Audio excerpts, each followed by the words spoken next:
Welcome to the final episode of the mini-series, The Greatest Mount Rushmores in Every Era in WWE History. You're not going to want to miss this. We got Mr. Roosevelt Conyers back, and we are going to dig right into it. So stick around. This is Triple Threat Wrestling.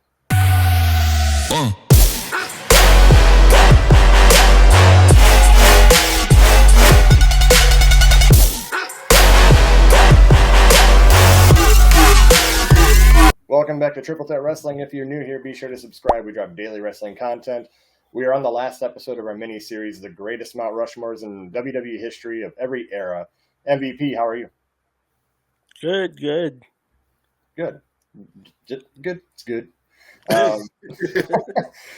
have Mr. Roosevelt Conyers back. We had an interview with him a few weeks ago, and just awesome to talk to him, and we had to have him back. We got to talk about the Mount Rushmore of the new era and kind of pick around the WWE and see what we can come up with. So are you boys ready? We dig into this? Absolutely.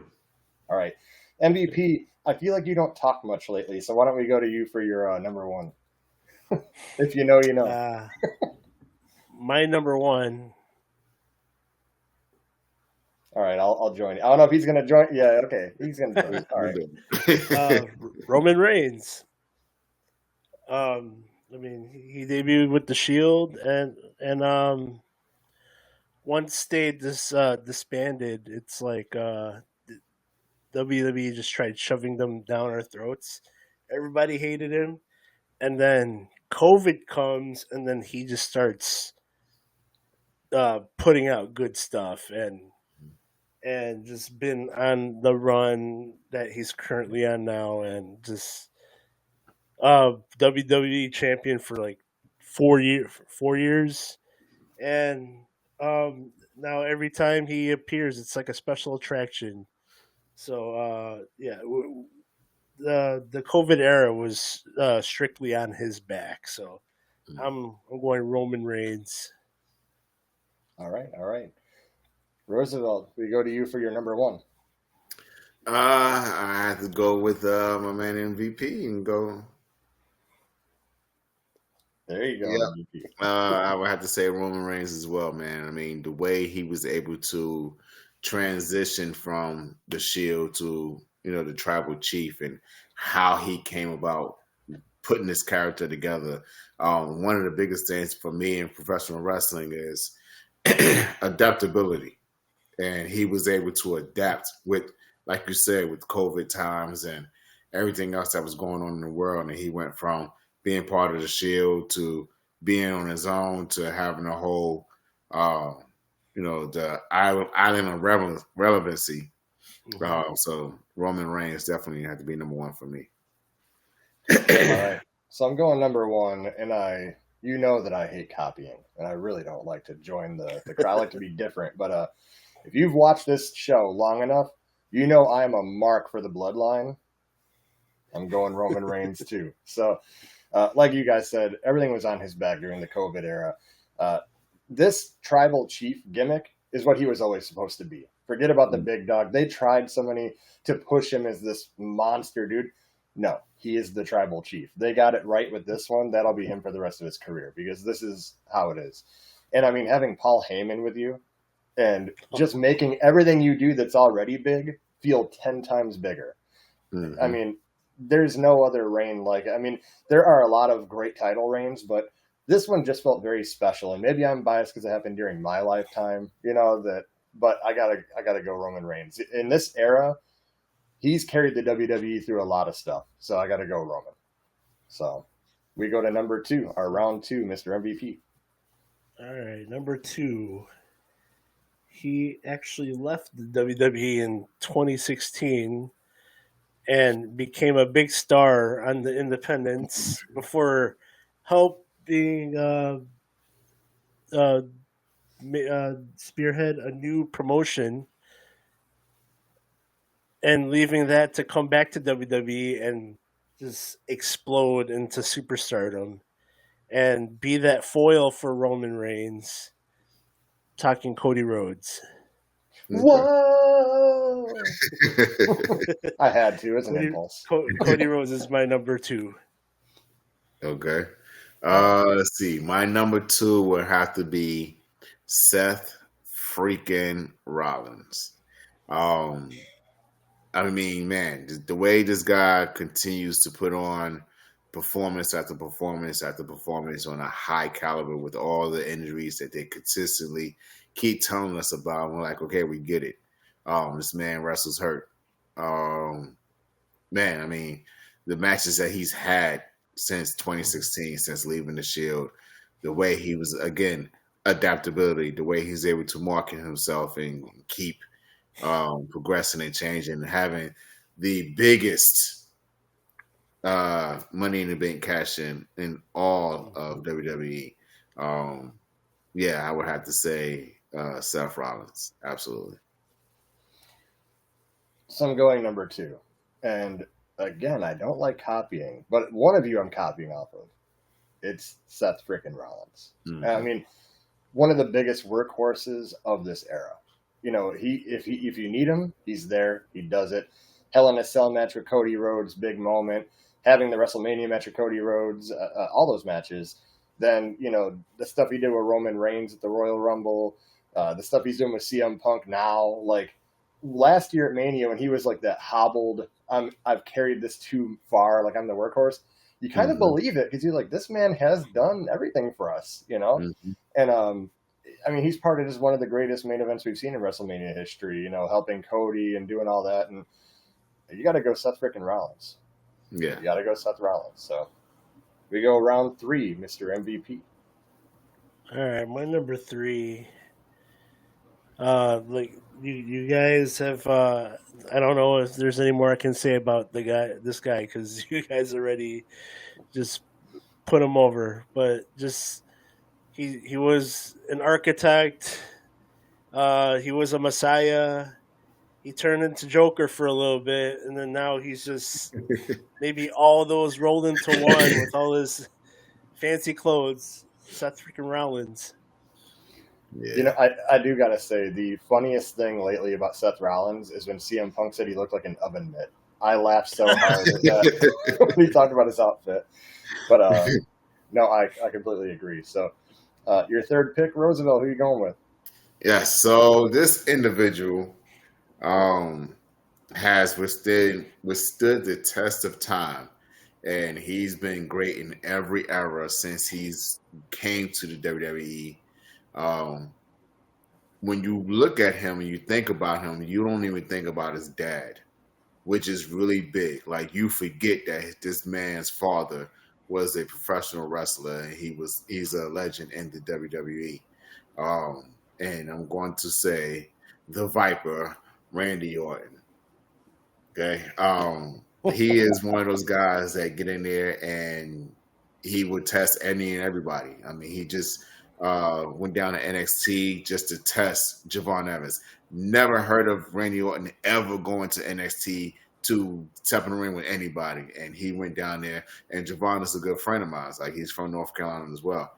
So to see something like that, and then the greatest RKO ever is with him and Seth Rollins at WrestleMania. Oh, amazing. Freaking amazing. But he's another one who has gone through some injuries, went and got it fixed, came back faster than he was supposed to, and he just continues to, adapt and bring other guys up, bring the younger guys and make them look like stars the way they need to be, because the mentality that Randy Orton has is, I'm going to leave the business better than I found it. Yep. And he's helping these guys to be able to step up and step into the role that he has right now. So when it's time for him to go, he can say, you know what? I can rest. Shout out to Tony Stark. You can rest now. By the way, just I am a huge nerd, as you can see from the graded comics back here. I get that reference. I get it. So,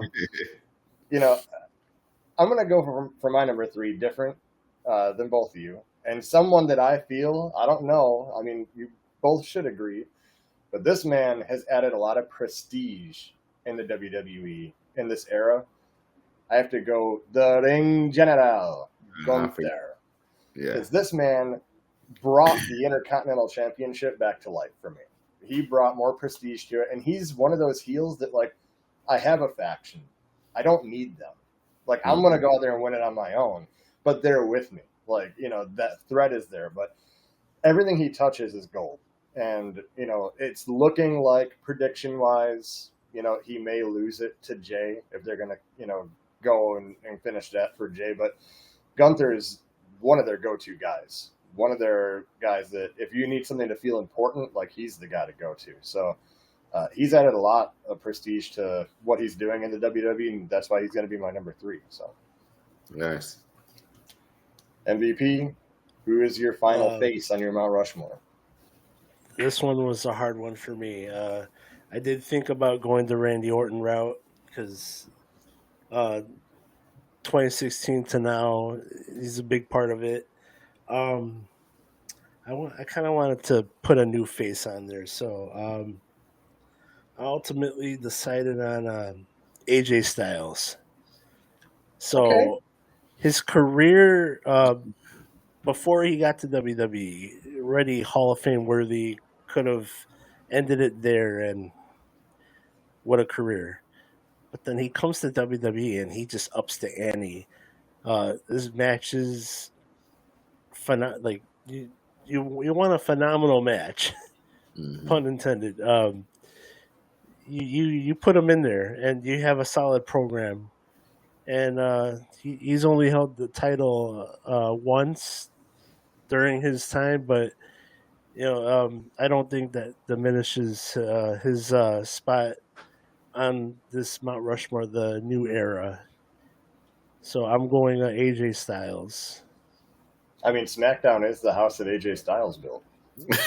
So, I mean, there's that. But Roosevelt, who's your final face on your Mount Rushmore? All right. I originally was going to go with AJ Styles, but then I thought about it a little longer. And this man, he definitely brought something new to WWE. Because, we had the transition of The Undertaker leaving and then Kane leaving. We no longer had Mankind, and we needed a new face of fear. And we got Bray Wyatt. Bray Wyatt not only, again, adapted and recreated himself to be even more menacing, but he also made a pathway for others, like the rest of the Wyatt family. So we definitely have to give Bray Wyatt his flowers for everything he has done in this era. A lot of different things that we've seen, we probably wouldn't, like a lot of people we have now, we probably wouldn't know who they are, or we wouldn't know that, John Cena is a piece of crap had it not been for Bray Wyatt exposing that first. So shout out to Bray Wyatt and his family. May he continue to rest in peace. So my number 4 is going to be Bray Wyatt. And we don't even know what he would have been capable of if he was still around in this era, the Triple H era of like he was in the Triple H era when he was creative, but Vince was still around in the background, so he still had some input. It would have been crazy to see what would have happened to Bray in the current, landscape of things. But my final face, so I'm going to be honest with you, it was 50-50.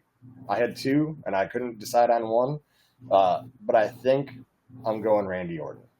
I'm pretty sure I'm going Randy Orton because he hasn't had a title in so many years, and he doesn't need it for a match to feel important. And he's catapulting these other, like you said, going to NXT, and now he's going to face Carmelo Hayes next week. And, his mic skills, by the way, he's very comfortable. He's having fun with his career now. Like, he's gotten so much better on the mic than his earlier career. And I kind of hope, in a small way, that Cena doesn't break the record, and I hope that Randy Orton gets a few more reigns before he retires and he breaks it. That would be cool to see because, I mean, one of the youngest champions of all time and then become the all-time champion, that would be dope. But Randy Orton's he's one of my favorites. I smile when he's on TV. I'm like, that's my guy. That's my guy, Randy. So I'm going Randy Orton. Does anyone have any honorable mentions by chance? Someone that didn't quite make the cut? I wanted to put Kevin Owens on there.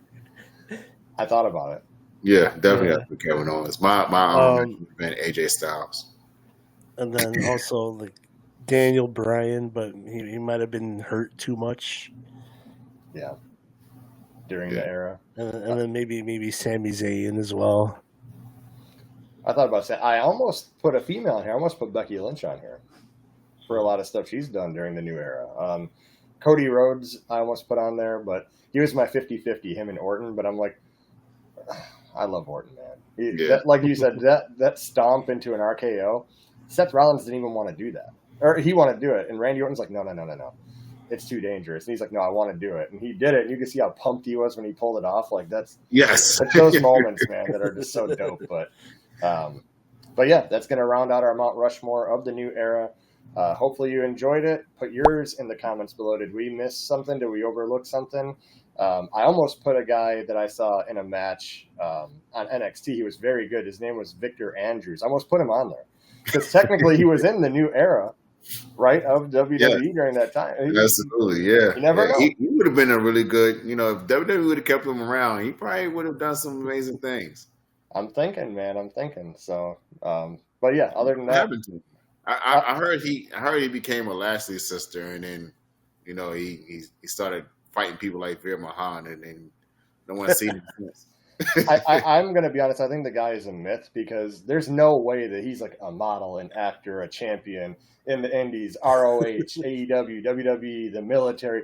This guy I don't think he exists. He's just too phenomenal. So but it's great having Roosevelt back on. Again, make sure you follow, like, subscribe, all that good stuff. MVP, we're going to see you on the next one.